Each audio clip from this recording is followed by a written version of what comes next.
Big Boss Malayalam season 7 live അപ്ഡേറ്റിലേക്ക് പോകാം.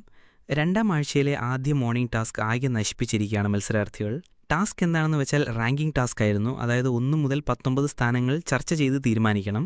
ഈ ടാസ്കിൻ്റെ മെയിൻ ഉദ്ദേശം എന്ന് പറയുന്നത് പണിപ്പുരയിൽ കയറി ഭക്ഷണവും വസ്ത്രവും എടുക്കാനുള്ള അവസരമായിരുന്നു. അതായത് 1-ാം സ്ഥാനത്തിന് 20 സെക്കൻഡും 2-ാം സ്ഥാനത്തിന് 15 സെക്കൻഡും ബാക്കിയുള്ള സ്ഥാനങ്ങൾക്ക് 10 സെക്കൻഡ് വെച്ച് ലഭിക്കും. ഏറ്റവും വലിയ വെല്ലുവിളി എന്തെന്ന് വെച്ചാൽ ഈ ടാസ്കിന് ആകെ 1 മണിക്കൂറാണ് ബിഗ് ബോസ് അനുവദിച്ചത്. മാത്രമല്ല ഏകകണ്ഠമായി തീരുമാനിക്കുകയും വേണം. അങ്ങനെ നമ്മുടെ അനീഷ് ഒഴികെ മറ്റു മത്സരാർത്ഥികൾ അവരവരുടെ സ്ഥാനങ്ങൾ ഉന്നയിച്ചു. അവരൊരു തീരുമാനത്തിലെത്തി. ഇതിൽ ആര്യനെയാണ് അവർ 1-ാം സ്ഥാനത്തേക്ക് നിയമിച്ചത്. എന്നാൽ ഇതിലെ സമയം നമ്മുടെ അനീഷ് 1-ാം സ്ഥാനത്തിന് ശക്തമായി വാദിച്ചുകൊണ്ടേയിരുന്നു. അത് ആർക്കും നൽകില്ലെന്ന് അനീഷ് പറഞ്ഞു. സമയം നീണ്ടുപോകുന്നത് കൊണ്ട് നമ്മുടെ ഷാനവാസ് ഒരു തീരുമാനം പറഞ്ഞു.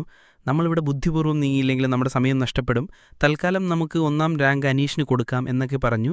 കുറച്ചുപേർ ഈ അഭിപ്രായത്തോട് യോജിച്ചെങ്കിലും നമ്മുടെ അക്ബറും അപ്പാനി ശരത്തും വന്ന് പറഞ്ഞു ഈ അഭിപ്രായത്തോട് യോജിക്കാൻ ഞങ്ങൾ കഴിയില്ലെന്ന് പറഞ്ഞ് ടാസ്കിൻ്റെ സമയം നഷ്ടപ്പെടുത്തിയിരിക്കുകയാണ്.